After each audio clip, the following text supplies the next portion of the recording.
This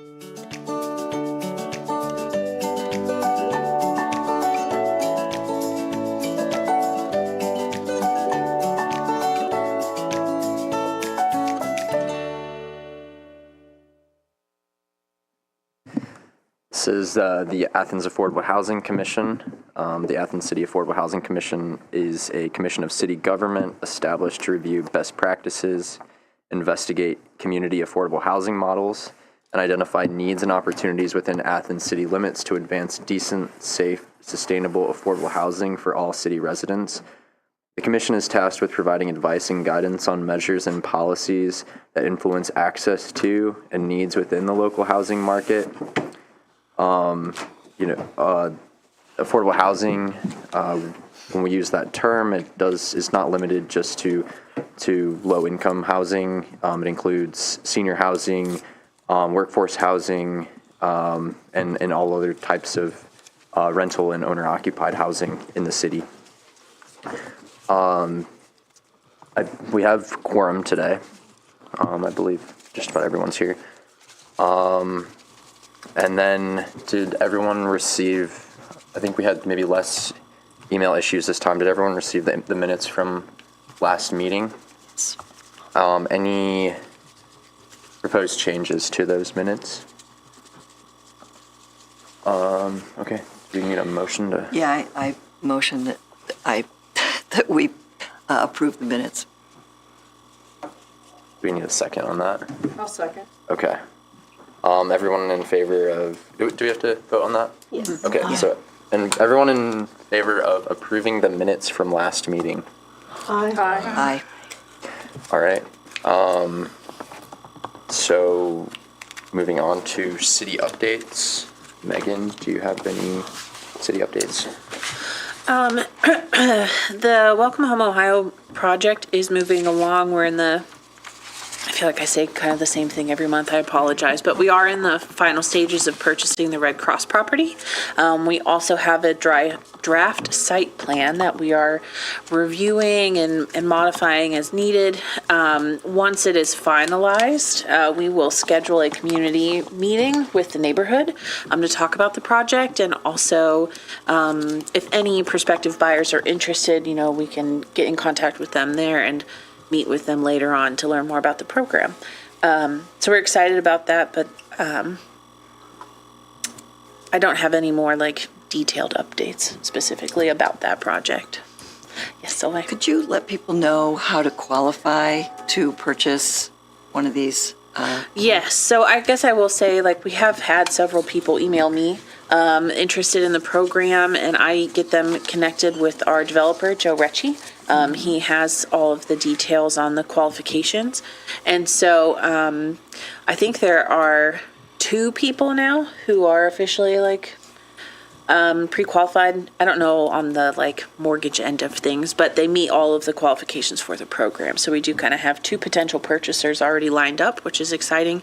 And if anyone else is interested, they can email me at mjennings@ci.athens.oh.us. It's also online. So if you just search Megan Jennings, Athens City Planner, you'll find my email as well. So thank you, Solveig. Great. Well, it's an exciting thing that we hope has other uses and other properties around the city. Mm-hmm. Is there a tentative timeline? I know there's still probably with the land or the property purchase that probably is TBD, but do you have a target timeline for these? I think that we are aiming for construction to start in the summer. I guess I will say, at least the draft form of the site plan, the majority of our homes will be built up with a garage on the ground floor. It's not livable space, so that can be technically in the floodplain. And then there will be 2 stories up above, and those will be out of the floodplain, so they meet those regulations. And then we are looking to do 1 or 2 fully ADA compliant units, and so those will have fill to raise the property up to get them above the base flood elevation, rather than a garage under the structure itself. How does do they have an elevated parking stall as well? How do you get how is the accessible path to the house? It would be a driveway on the ground with a long ramp leading up to the front door. Okay. Yeah. I know the east side of Athens, like the floodplain with the most recent updates, is covers a lot of the east side of Athens, and so it's it's pretty much all of the housing on the east side of Athens is now within that floodplain. So any new construction is impacted by the updated flood maps. Right. That neighborhood has been in the floodplain for a very long time. So Yeah. yeah, it's about 5 feet elevation difference between the actual ground level and where the base flood elevation is for the 100-year floodplain. Other than that, the Planning Commission has been discussing regulations for sober living residences. We do not currently have any regulations for that specific use. Those who live in sober living are federally protected under the FHA and the ADA, and they are considered to have a disability if they're in recovery. And so navigating the federal regulations for that and figuring out how or if we can regulate it in our own zoning is taking some time. And I know that there are some current court cases going on that our law director, Lisa Eliason, is keeping her eye on as well. So that conversation's ongoing. I will say this week, we do not have quorum for Planning Commission, so I believe the meeting will be canceled. But that conversation will continue on later. And I think it would be really helpful to hear from organizations or members in the community who really understand the need for those types of services, especially here in southeastern Ohio. It would be great to have them be a part of the conversation as well, because they have the most direct experience managing those types of facilities and ensuring they operate successfully. So. Yeah, this has been quite a conversation around the community, which I'm sure has been, and I think it's helpful for people to know that there's protections, and this is not some irresponsible behavior by the community. It's my understanding there are 8 of them in the community now. Is that correct? Is there 8 or 10? There's quite a large amount. Well, that's unfair to classify it as large, but they have been in the community for a long time. And there are some really great operators in our community as well. Mm-hmm. And can there be any restrictions in terms of how many people can live there? That's what we're looking into. Okay, that's kind of what I thought. I was just curious, because I've been getting a lot of questions about that. I'm off council, but some people don't know, so they ask me, and I'm currently curious. When we are looking at occupancy rates for these types of housing, since we don't have any additional regulations, we are using our current housing occupancy regs, which is 3 or fewer unrelated people per unit. So that's what we're kind of using as our guidelines for right now. Okay, thank you. Yeah. I think that's it on my end. Cool. Thank you, Megan. Other city updates. I think Alan's here. Alan, do you have quite any a few. city council updates? And Sylvia, I think when I looked to my left last night, I thought I saw you sitting down here in this chair, in your usual spot for the last 2 years.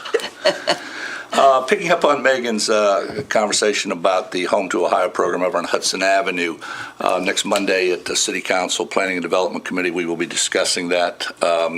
It will then, assuming it advances out of committee, and I'm only 1 of 4 votes, but I would be surprised if it doesn't. I don't think we're going to turn down money again this year. It will come up for first reading on either the 5th or the 6th of April, whatever that first Monday is. Come up for first reading at that point in time. Megan mentioned there's going to need to be some fill and stuff. You may have seen Phil on the field, Phil with a F on the field next to the fire station. That is dirt that we have moved from Kinney Drive, where we're putting in the fire training center. It made sense to move that rather than pay somebody to take it away and then buy that dirt back. So that's what's over there. It's not a new indigenous people's burial mound, as someone on May Avenue asked me about. So that's going full bore at this point in time. Second thing, the 317 board has asked for a zoning change. That went before the Planning Commission, was passed unanimously by the Planning Commission. It was at second reading of council last night. Essentially, the zoning change is out on Dairy Lane for the area past the 317 board house. Right now it's zoned educational. It's part of Ohio University's land. It would change to R3. We also had a hearing on that last night at City Council, and there was nothing but support for it. There was no opposition. Megan also mentioned the sober living houses.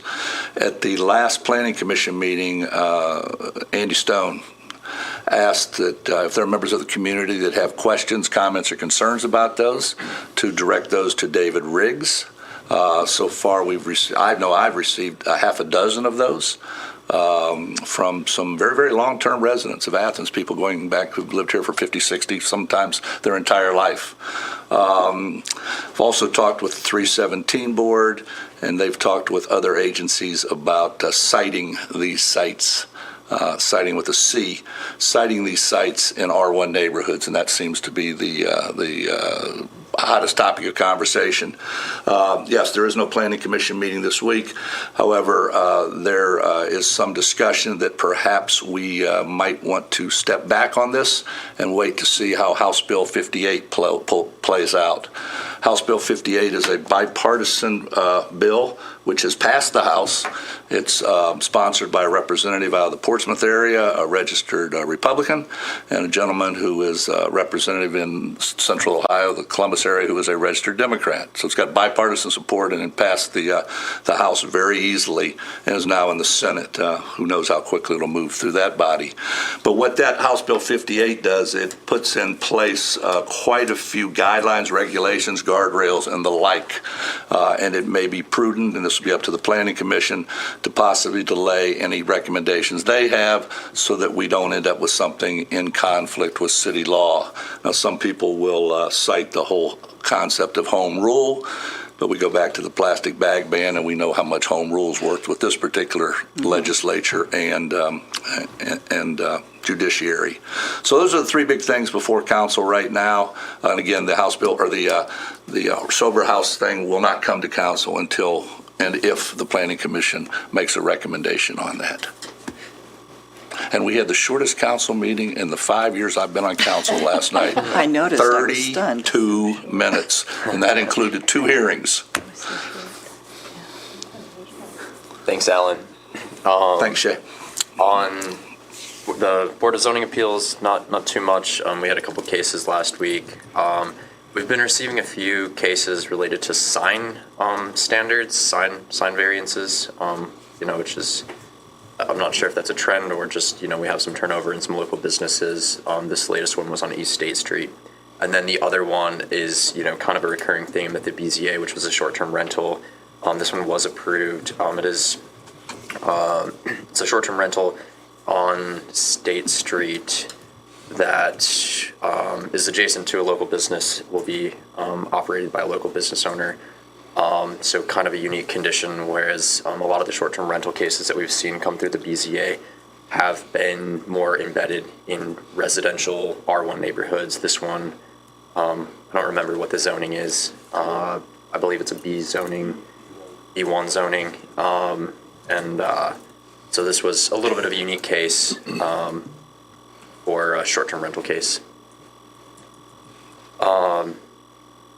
Moving on to area housing development construction projects. I think some of these are a little bit interrelated. I know Amy has some updates maybe related to age-friendly senior housing, as well as how that overlaps with the Ridges and the CRA. Amy, do you want to share an update? Yeah.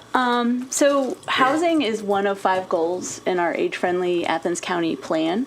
And so age-friendly and its members have been involved in lots of different housing discussions around the county, which are all listed on this paper. So we don't have like a specific senior project happening, but we're just trying to be in all of the rooms when planning is happening to think about how, how our aging folks in our county are affected. As far as the community reinvestment area, that is a policy that our county planner is writing for Athens County that will affect unincorporated areas, so not the city of Athens, but could be a model for the city of Athens in the future. And that is, let me get my notes here real quick, because I'm not writing it, but I've been advising. So it's focused on incentivizing accessible, age-friendly design for residential units, which could be renovations or new builds, and that would be, they are considering a 50% abatement over 5 years on the total improvement costs of a renovation that would be accessible using universal design principles. So still in the planning and writing phases, but getting closer all the time. So that's it in a nutshell. And we've been talking about it in the Regional Planning Commission. It'll probably come before the commissioners at some point within the next couple months. So. And I believe, I believe there is also, or there has been some work, and that's a little further behind, and maybe will come later with the county with a second version of a CRA that's focused on energy efficient housing. Correct. I think the first iteration is focused on accessible housing. Yep. And kind of modeled on some other accessible design and universal design criteria that some other jurisdictions, I think including maybe the city of Cleveland, Yep. are using. I think one of the questions that has come up is the amount of flexibility that's potentially built into that, making sure that it's going to be able to be used by projects in the area. And Molly's not here today, but she did share that she's started to have a conversation with a couple people in the city about adopting a similar CRA at the city level, which would, could potentially piggyback off of the work being done by the county planner to apply to projects within city limits. Yep. Yeah. So it's a tool that could potentially be used for folks who want to live in their homes.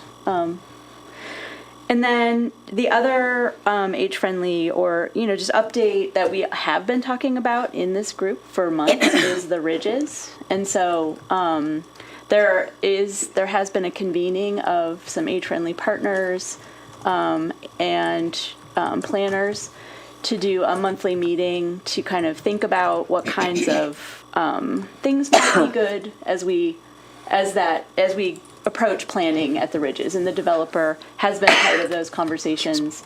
Social service agencies, city, county planner, transportation, and so just thinking about what that could look like in the planning stages before it gets too far down the road. So that'll be a monthly meeting where we'll continue to meet.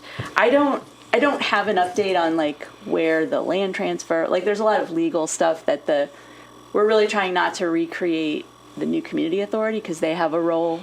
We're trying to do more engagement around that. So, and senior housing is just one very tiny part of that very large project. So, happy to answer any questions or yes. But it's my understanding that the senior housing part is kind of first. I was kind of hearing that from Joe. So the that presentation that he gave us last week, there's a market. I think they have to build new builds first in order to be able to fund the mixed income apartments to renovate the building. So I think that yes, there could be some senior friendly. I think I heard them being called. They wouldn't. I don't think there would be no restriction. Yeah. Anybody could live there, I believe. Alan. Yeah, what Joe said and said on several occasions, the easiest lift would be basically condos or standalone housing on Dairy Lane. Yep. And looking at, how do I phrase this? Seniors with income, seniors with means. So we're not looking at, $100, $200, $300,000 houses, but things up from there on those ones along Dairy Lane. And a couple people have already expressed an interest, pulled Joe aside and said, where do I put down my deposit? I mean, the need is that great. But that's the easiest bill, because up on the ridges, you've got all kinds of abatement issues. Who knows what's behind the wall? If anybody's ever remodeled a room in their home, what you thought was $5,000 suddenly becomes $9,000, because you never know what's behind the wall. So those would be the easiest ones, and he's alluded to that on several occasions. That would be the starting point. And he said early as 2027. Yep. That's what I heard too. Of course, I heard as early as 2026 and early as 2025. Really? Hey, Shay, if I could go back for just a second. One thing that a question was asked of Megan about the Home for Ohio down on Hudson Avenue, Home to Ohio. Once the papers are signed, and I fully expect this to clear council, the transfer in early April, 6 months they have to get the shovel in the ground.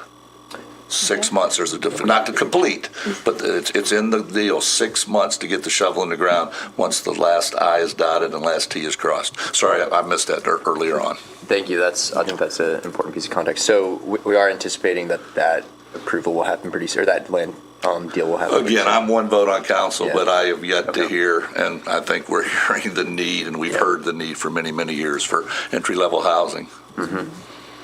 Thanks. Solveig, do you have other updates on with the senior housing committee or bridges or anything? No, I mean, Amy's the one who's Yeah. really leading that now, so. Okay. But I do know one thing, and that is that Building 26, which is the one next to the big auditorium as you're coming up from 682, they're looking at making that a luxury senior, like 6 luxury condos there. And there's a few couples that have already expressed an interest in getting that to happen. So that might be an early one too, because it's separate from the rest. All right, I think as long as no one else has any other updates on area housing and development, I think we can move on. New development committee, going on to committee reports and updates. New development committee, we still don't have anything there. Neighborhood revitalization, do you all have any updates? Yeah, Amy, do you want to talk about the steering committee meeting that, for the neighborhood revitalization? Sure. The West Side Community Association was approached by Habitat about creating a neighborhood revitalization steering committee to go through a kind of a planning process to think about what we might want to do as far as planning for the West Side. And so we had our very first meeting last week, so it's all new.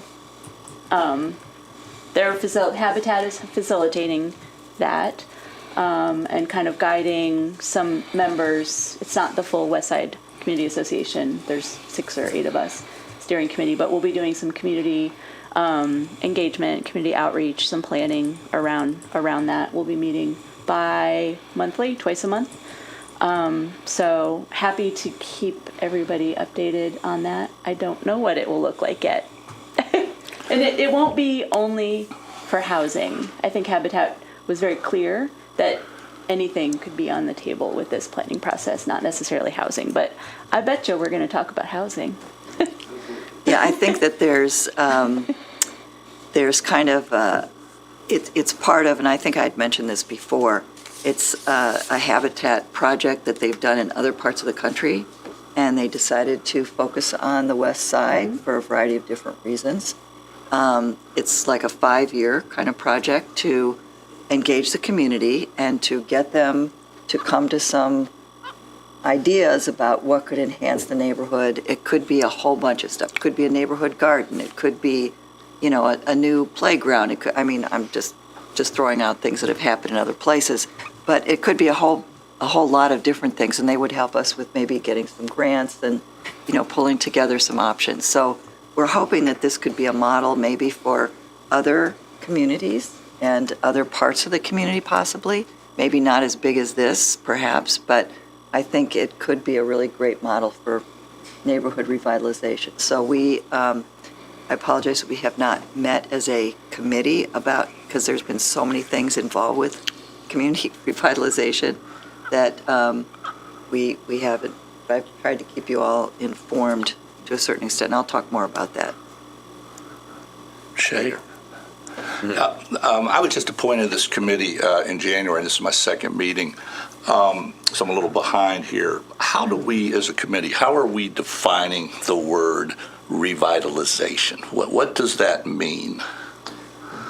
Well, maybe, I don't know, Solveig, do you Well, wanna- it was considered a standing committee when the Affordable Housing Committee was formed.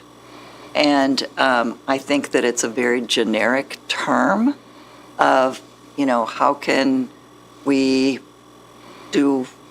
make sure that our neighborhoods are thriving in whatever way. So we're considering things like trying to get social events, to get neighbors to be connected with each other. The more people are connected with each other and feel an identity with their neighborhood, they're more likely to keep their lawns up and fix stuff and whatever. But it's by no means an effort to gentrify. I want to be completely clear about that. It's what do the neighbors want to do to keep their neighborhoods thriving. So, yeah, So it would include property condition. yes. The reason I ask, I didn't make copies for everybody, so take a look and pass it down. I just received this over the weekend from a property owner over on Euclid. And this is the current condition, and these are owner-occupied houses. This is totally different from the rental inspection process. Right. But this particular house, right in the middle of an R1 neighborhood. Now, granted, it is March, and if our properties ever do look bad, this is the time of year they do look bad. There's no foliage. One day it's 70, the next day we have 4 inches of snow. But this is a property. This next property, this picture was taken 35 years ago. This was on Avon Place, where a father and a son are finishing up taking care of their lawn. So they mentioned lawns. Mm-hmm. This third picture is from Akron, Ohio, where I grew up. This is on a street, houses that are $150,000, owner occupied. And as you look down the street, you can see this $150,000 homes. This isn't, Bexley. This isn't Upper Arlington. This isn't New Albany.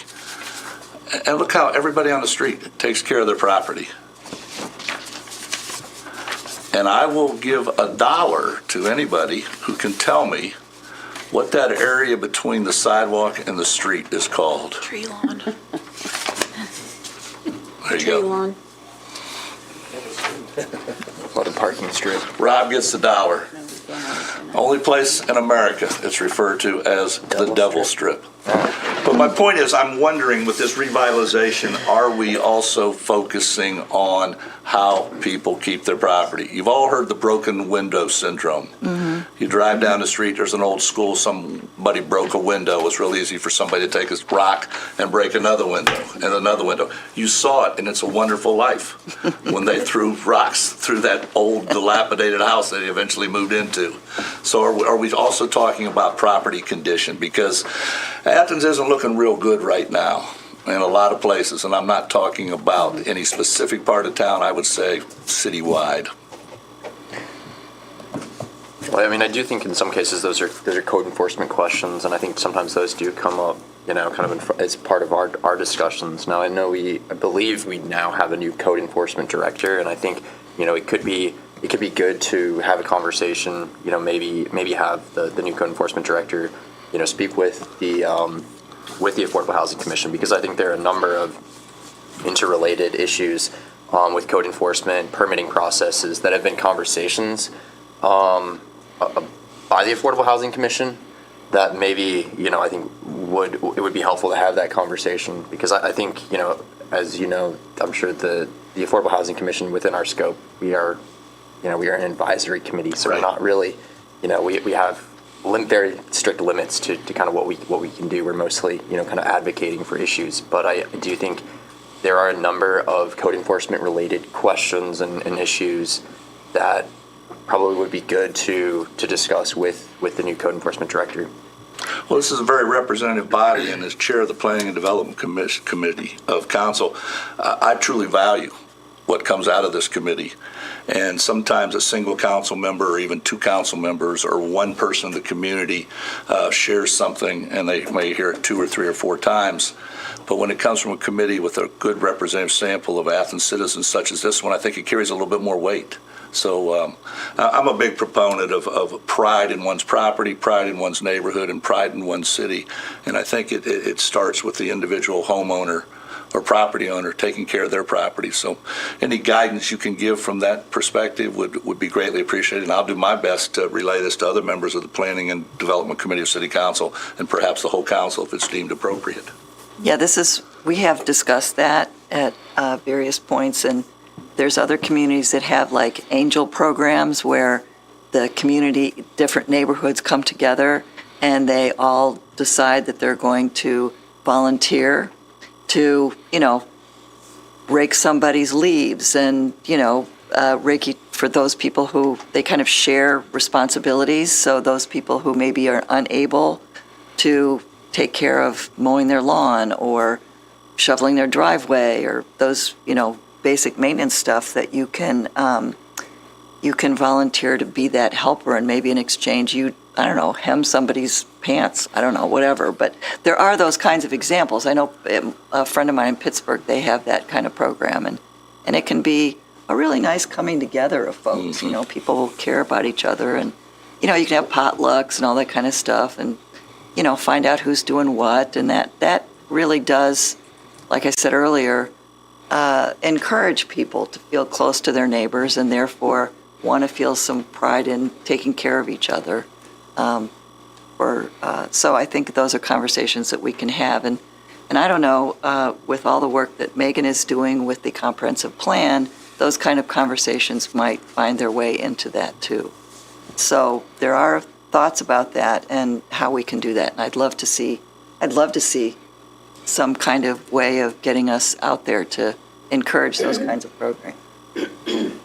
I have seen at Rural Action at the Makerspace, they have a board there, like I don't know what they call it, skill swap kind of thing, which is exactly what you're talking about, where people, if they're looking for a certain service or have a certain skill, whether it's, an arborist or hemming or, something like that. So I have seen that, and I don't know much else about it, but. Well, maybe we can approach Rural Action and say, how can we make this a bigger project? How can we, expand what they're doing? Because I think that's just a wonderful thing to do. So anyway, yes, let's make it happen. All right. So, Solveig, do we have updates on the rental inspection process subcommittee that you want to talk about? Yes, I'll try not to take up too much time because a lot's going on. We did send out the press releases to the news, and it has appeared in the Messenger. We're hoping to get it in WOUB and the Independent, and also I'm going to approach I have a student to approach the student newspaper, The Post, and the New Political, I think, is still active, so I want to ask them to. Anyway, we have flyers out around the city. We're expanding that. The surveys are live. As of this morning, we have 210 tenants who have responded. We have 127 landlords, which frankly I think is really pretty darn good. We sent out an email based on what the city code office had emails for. Not all of the landlords have their emails on there, but there was 578, I think, and we sent them all those to all the landlords and property managers. So really a response rate with 127 is pretty good so far. We're hoping to get more, of course. We're going to be having those surveys live until May 31st. And each of our RIPS members, Rental Inspection Processes Subcommittee members, we're calling it RIPS, all our members are very active and have committed to sort of tasks related to the project. We now have one thing, well, there's so much. Let's see, where do I go from there? So the next thing is that Bob Prieb, our landlord representative, decided it was more work than he wanted to do right now, though he said he would volunteer to help out occasionally or give us some feedback. So Rick Wasserman wants to take his place. He had originally requested it, and for a variety of different reasons, Bob got on instead of Rick. But Rick, as I think all of you know, is our county treasurer, landlord. He's been in this community a long time. I feel very confident. The RIPS committee approved him, or no, that's not true. We haven't approved. Yes, we did. We did approve. Yeah, so actually I'd like to propose him here today and ask if you would approve him to serve on the RIPS subcommittee. So that's one agenda item I have. Let me finish some other stuff, though. Our research team is starting to look at the results of the survey, so I'm positive about that. We're looking at best practices. Also, in case you're interested in what we've collected, just about everything we have collected, all of the data from the code office and from interviews and documents, et cetera, is available in folders on our RIPS page that is a page under the Affordable Housing Commission. Of course, the public can view those and not do anything to them. Only a few members of our subcommittee can add or change things. But it's coming along really nicely at this point.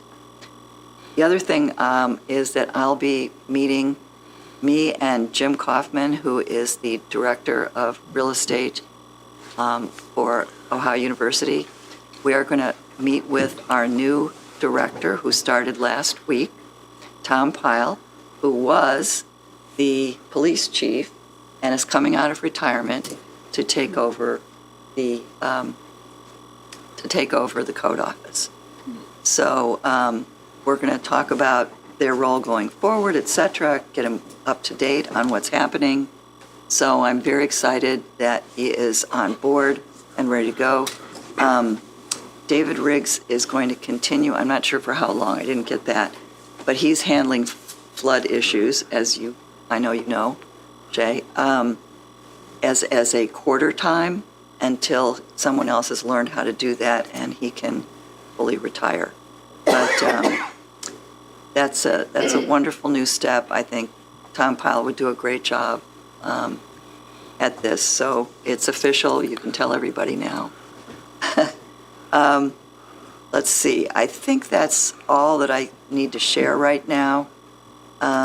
If anybody has any questions, concerns, whatever. Oh, and thank you to Megan for putting that information about the tenant survey into the student newsletter. So that went out about 10 days ago, I think. So I feel good about it. I'd like to see, our goal is to have 1,000. That might be a little optimistic. We've never had that many before, and we got about 800 when we did the accessible, the sidewalk and accessible pathways. Anyway, so I'm hoping that we'll be able to do that. We'll see what happens. But I could use all your help. Put it on your social media. I will send you all the updated flyer that has the link on it for social media so that you can, well, anyway, and if you have any ideas of where we could also inform people about the survey, that would be wonderful. I was going to say graduation weekend and all those weekends, fest weekends might be a good place. Right. Doing some tabling. Right. Happy to get some volunteers to do that, by the way. But I have to say that the committee members are being very responsive, and each one of them is contributing in a way that I think is really helpful. So I'm very grateful for that. The other suggestion I would make is maybe getting in front of Student Senate Actually, that is my plan. I didn't want to do it last week, obviously. Oh, no, yeah, absolutely. But I that- was thinking towards the end of this week, when they're Yeah. back on track, I'm going to approach Student Senate and Graduate Student Senate. Yeah. There's Because they a can couple- help spread the word. I think that's the biggest thing, is just getting the survey out in front of people, because they're not going to take it if they don't get it. I think the posts, I think New Political, I think your other suggestions were great. Yeah. So I have talked to various students I know, and I've also done some interviewing of landlords. And by the way, the surveys were vetted by landlords as well as by property managers, and the other one by a variety of different tenants. We also had attorneys for landlords and attorneys for tenants also weigh in. So we feel pretty good that it is, and we haven't gotten any complaints. We had one little minor glitch we had to fix the first day or so, but in terms of getting the data in. But other than that, we've only heard good things, so I'm very positive. What do you see as the next step? Like, you're compiling a lot of feedback and a lot of information from a lot of people in the community. What do you see as the next step once all of this information comes in? Well, I have an outline for the final report.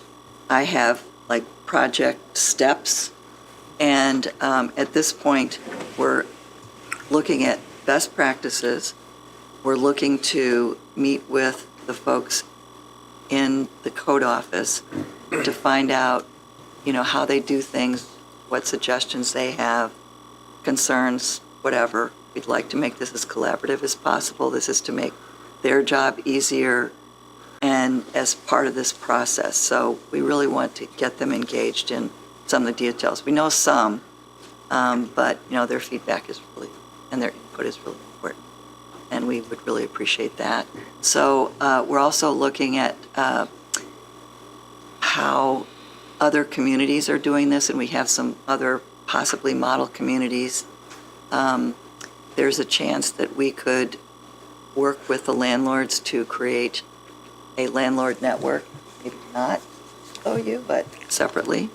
So we're exploring ideas of how this could work going forward and what people seem to think. I want to be super clear that this is not a witch hunt. It is not attacking landlords. It's not attacking anybody. It's not trying to, point fingers at any particular person or group. It's, it's a systemic review of what could we do to make our rental housing conditions a little better than they are now. And maybe there's some ways to make our, that would encourage and incentivize our landlords and stuff. So we have one group that is looking at all the financial expenditures and revenues with the code office in detail, and analyzing where the money's going and perhaps come up with some suggestions. Given the fact that we are under a budget crunch and we have to be careful, we can't suggest anything that is just not financially, legally, or any other way possible. So we have our legal crew that's looking at every possible legal angle to this. What kinds of things could we increase fees, in what ways, what follows state law, federal law, what kinds of things are currently legal now, what kinds of incentives could we possibly implement, and what kinds of things might incentivize tenants to be more responsible. So, because obviously tenants could be an issue too. There's insurance issues that landlords have to deal with. So there's a lot of different facets to this. And one of the things we want to do with financial stuff is how much does it actually cost to have a code officer, and based on how many rentals there are and all the other factors involved with the code office and their responsibilities, coming up with a formula that will say, okay, with this many rentals, we need this many code officers. well, maybe we can't afford this many code officers to do this many rental inspections. Okay, what are our options? Prioritizing, maybe finding some ways to triaging, maybe there's some ways to make it easier. Some landlords absolutely want an annual inspection because they think it's a better way for them to keep track of any issues that are happening in their rentals. Others say, well, hey, why should I pay the same amount when it takes 10 minutes to look at mine because we're always passing when others don't? And is there a way to make that system more fair?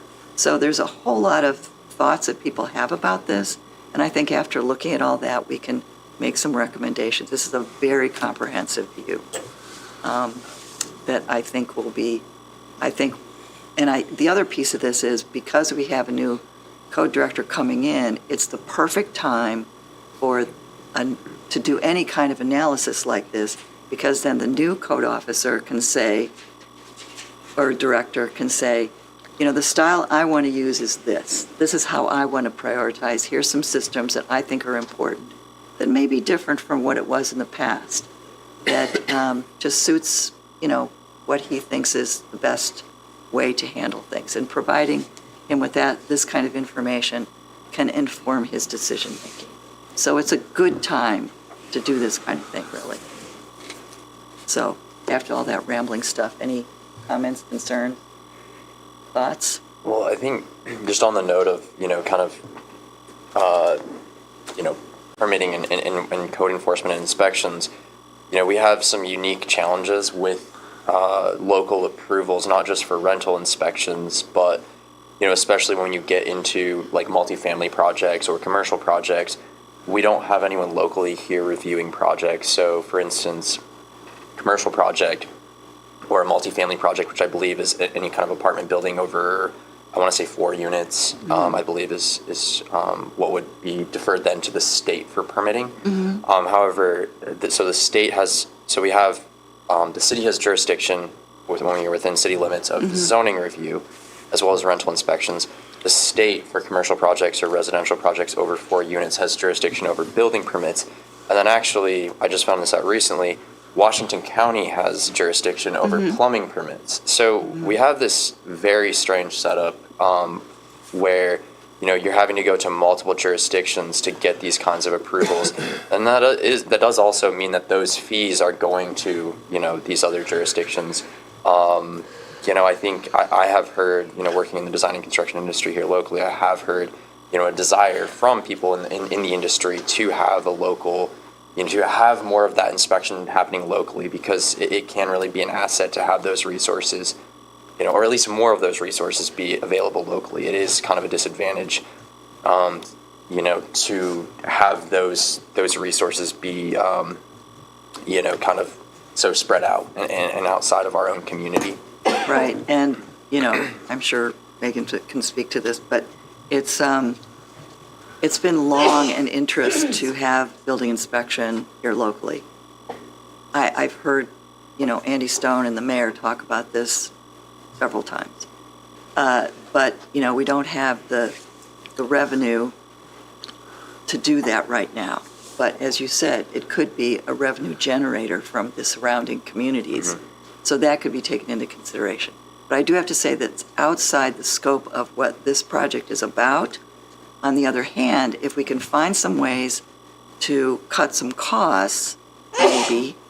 We're also looking a lot at technology, by the way. That's another issue. Are there some technological ways that we can make this easier? And with the university right here, that could conceivably provide some resources for us to make us more technologically advanced. There might be some ways to do that, but it could be that if we make this part more efficient, then maybe there's going to be part of the outcome of this is getting to that next step of trying to get building inspection. There's a whole lot more to that too. But anyway, like I said, I feel as though this is something that has been talked about for a long time. I think there's a lot of competing interests here. But this is for the purpose of trying to enhance the community for the benefit of our students, for the benefit of all renters, for the benefit of the community at large, and to make us feel safer and more connected to our community. And the fact that we have about 70% of our residents are renters, I think they deserve a lot of attention. So I think it's really important that we pay attention to them. And I also heard that this survey got onto the OU parents group, and they were like, whoa, I'm so excited, because they weren't happy at their options for their kids in the rentals in the community. So we got some kudos over that. Anyway, but we just want to make the community happier and safer, and with in no way trying to criticize anybody in particular, just at all. Just trying to make this a better program and a better community. So again, if you would rather talk to me privately about any of this, that's fine too. But I welcome you letting people know that this is out there and that we're doing this and trying to get more people involved. Yeah, because right now we've got in the neighborhood of 15 volunteers that came to us and said, we'd like to be involved. How can we help?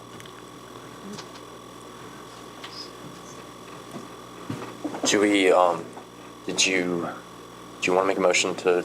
Oh, yes, on yes. Rick If we could make a motion to approve Rick Wasserman to replace Bob Prieb on the rental inspection process subcommittee. Do you have a second on that? I'll second. Okay.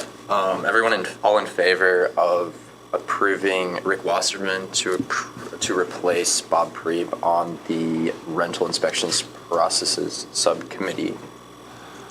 Okay. Aye. Okay. Anyone in opposition? Great, All right. thank you. Appreciate it. Okay. So Rick Wasserman will replace Bob Prieb on the RIPS subcommittee. Do we have any updates on neighborhood associations and activities? I think we kind of covered. Oh, Rob. Oh, you want to talk about?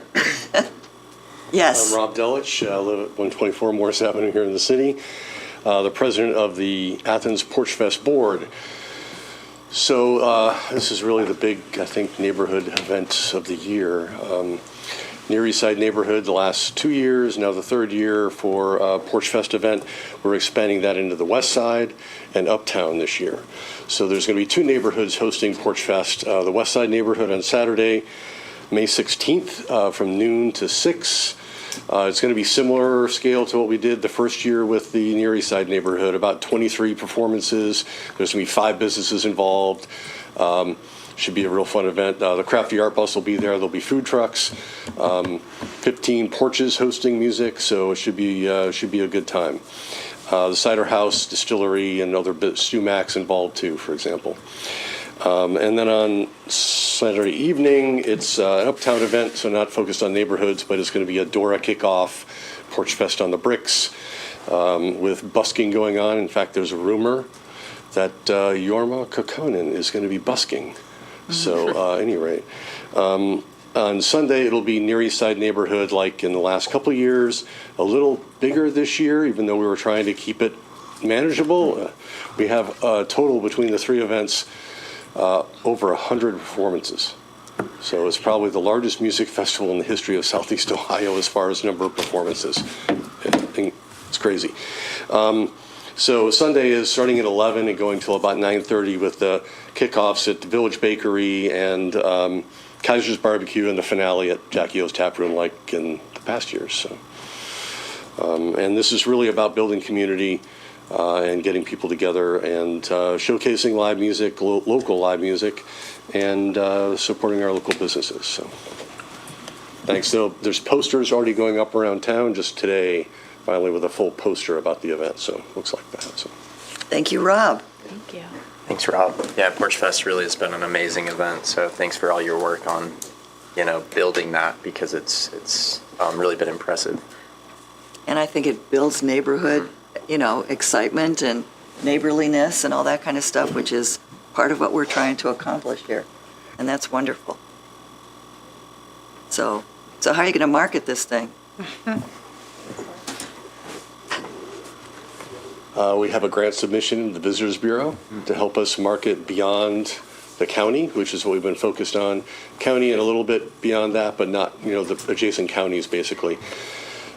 We've not tried to market outside to bring people in, although 13% of our respondents from the attendee survey last year were from outside the region.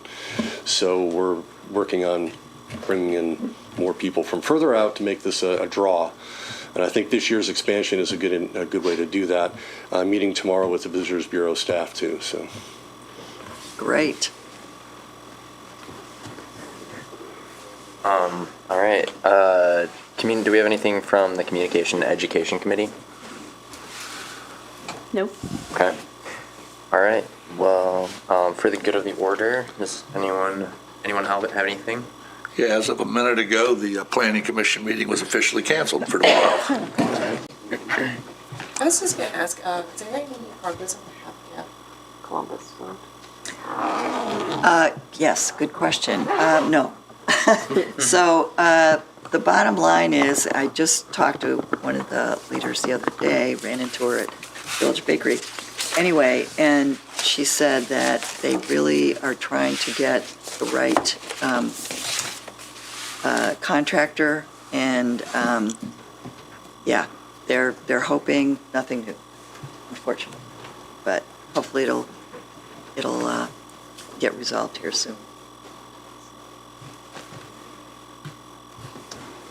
Does anyone else have anything? All right. Okay. Well, I don't have anything else either. Motion to adjourn? So moved. All right. Okay, then. Thank you, everyone. Thank you.